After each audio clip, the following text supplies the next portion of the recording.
बिस्मिल्लाहिर्रहमानिर्रहीम। अस्सलाम वालेकुम dear students, welcome to my YouTube channel. आज हम चैप्टर नंबर 2 का नेक्स्ट टॉपिक डिस्कस करेंगे, नॉर्मल फ्लोरा।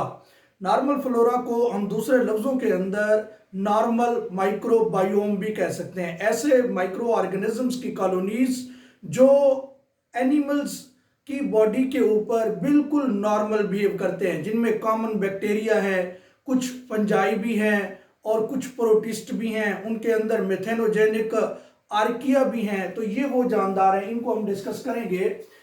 नॉर्मल फ्लोरा के अंदर जो थोड़ा सा इंट्रोडक्शन है, नॉर्मल फ्लोरा में अगर हम बात करें हेल्दी एनिमल्स की, जो सेहतमंद एनिमल्स हैं, उनके जो इंटरनल टिश्यूज होते हैं वो कौन से हैं? फॉर एग्जांपल ब्लड हो गया, नंबर 2 ब्रेन हो गया, नंबर 3 मसल्स हो गया।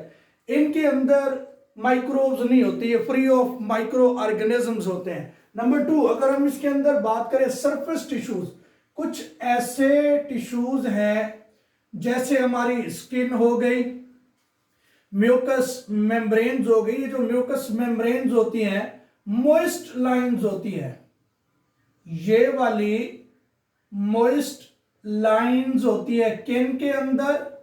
टिश्यूज के अंदर और आर्गन के अंदर। मैं अगर आपको एग्जांपल दूं, जैसे हमारे पास नोज हो गया, माउथ हो गया, हमारी बॉडी का स्टमक हो गया, ये वो स्ट्रक्चर्स हैं जिनके अंदर मॉइस्ट लाइंस होती हैं और ये म्यूकस मेम्ब्रेन्स होती हैं।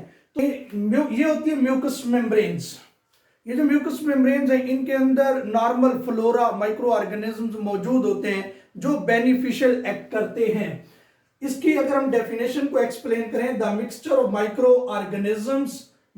ऑर्गेनिजम्स का वो mixture regularly found at any anatomical site is called, जो किसी भी एनाटॉमिकल साइट के ऊपर मौजूद होते हैं, इनको हम नाम देते हैं normal flora. Types of organism, इनके अंदर जो जानदार मौजूद हैं वो कॉमन बैक्टीरिया हैं, उनके अंदर सम फंजाई हैं, सम प्रोटिस्ट है और फ्यू मेथेनोजेनिक बैक्टीरिया हैं। इनके अंदर जो चीज हमने आगे डिस्कस करनी है वो है benefits of human bacterial flora. इंसानों के लिए जो बेनिफिशियल बैक्टीरियल फ्लोरा है उनको डिस्कस करना है। सबसे पहला है सिंथेसिस ऑफ विटामिन्स। हम इन नॉर्मल फ्लोरा माइक्रो ऑर्गेनिजम्स की मदद से, स्पेशली बैक्टीरिया की मदद से विटामिन्स को भी तैयार करवाते हैं। इनके अंदर अगर हम देखें बैक्टीरिया इन एलिमेंट्री कैनाल के अंदर ऐसे बैक्टीरिया हैं प्रोड्यूस विटामिन्स, जो विटामिन्स बनाते हैं, release vitamins an amount more than they need. ये इतना ज्यादा विटामिन्स बनाते हैं, हमारी बॉडी की रिक्वायरमेंट से भी ज्यादा बनाने की सलाहियत रखते हैं। अगर हम इनको देखें, ये जो विटामिन्स बनाते हैं, इन विटामिन्स को ये जब रिलीज करते हैं हमारी बॉडी इनको एब्सॉर्ब कर लेती है अपने पास इस्तेमाल करने के लिए। इनकी जो एग्जांपल्स हैं हमारी बुक के अंदर, दो बैक्टीरिया हैं, इंटेरिक बैक्टीरिया और लैक्टिक एसिड बैक्टीरिया। ये जो इंटेरिक बैक्टीरिया है ये विटामिन के प्लस B12 दो विटामिन बनाने की सलाहियत रखते हैं। लैक्टिक एसिड जो बैक्टीरिया है इनके पास एबिलिटी, ये बी कॉम्प्लेक्स विटामिन बनाने की सलाहियत रखते हैं। तो ये पहला हमारे पास बेनिफिट था इन नॉर्मल फ्लोरा बैक्टीरिया का, जो हमें विटामिन प्रोवाइड करते हैं। Number 2, prevention of colonization by the pathogens. ये तहफ़्फ़ुज़ देती हैं पैथोजेनिक कॉलोनीज से। कैसे? अब देखें, दुनिया के अंदर जितने भी जानदार हैं वो अपनी सर्वाइवरशिप के लिए कोशिश कर रहे हैं, अपनी फूड और अपनी हैबिटेशंस के लिए। तो यहाँ पर भी ऐसा ही है कि बैक्टीरिया जो नॉर्मल फ्लोरा के compete with the disease causing pathogen, किस चीज के लिए? For attachment site and nutrients. साथ जब कंपटीशन होगा उनको इजीली इनके ऊपर नहीं आने देंगे। नंबर 3, इनिबिशन और किलिंग ऑफ पैथोजेन। ये इनिबिट करते हैं या किल कर देते हैं पैथोजेंस को। कैसे? कुछ ऐसे हमारे पास नॉर्मल फ्लोरा के बैक्टीरिया हैं जो इंटेस्टाइनल बैक्टीरिया, वो प्रोड्यूस करते हैं केमिकल सब्सटेंस।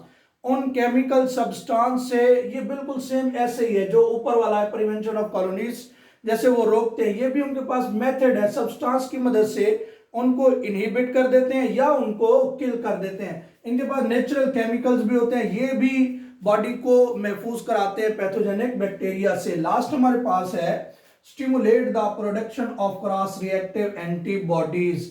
ये वाली बात आपने समझनी है भाई। हमारे पास एक एनिमल है,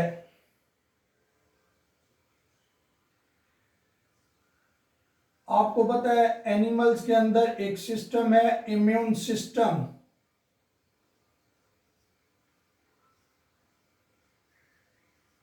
अब जो इनके ऊपर हमारे पास नॉर्मल फ्लोरा होगा, वो नॉर्मल फ्लोरा के जितने भी माइक्रोब्स इनके अंदर हैं या इनके बाहर हैं, वो एंटीजन के तौर पर बिहेव करेंगे। उन एंटीजन को साफ हमारा इम्यून सिस्टम रिकॉग्नाइज करेगा। जब उन एंटीजेंस को देखेगा उनके खिलाफ बना देगा एंटीबॉडीज। लेकिन वो जो बनने वाली एंटीबॉडीज है वो इनके पास मौजूद होंगी। अगर बाहर से कोई भी पैथोजेनिक बैक्टीरिया आता है तो ऑटोमेटिकली एडवांस इनके पास एंटीबॉडीज होंगी। एडवांस एंटीबॉडीज को जो इस्तेमाल करने का अमल है वो है क्रॉस रिएक्टिव एंटीबॉडीज। ये था हमारा आज का लास्ट टॉपिक बैक्टीरिया से रिलेटेड। इसके बाद जो अगला पोर्शन है वो थोड़ा सा वायरसेस से रिलेटेड है। यहाँ तक हमारा हुआ बैक्टीरिया का एंड। नेक्स्ट टॉपिक तक अल्लाह हाफिज।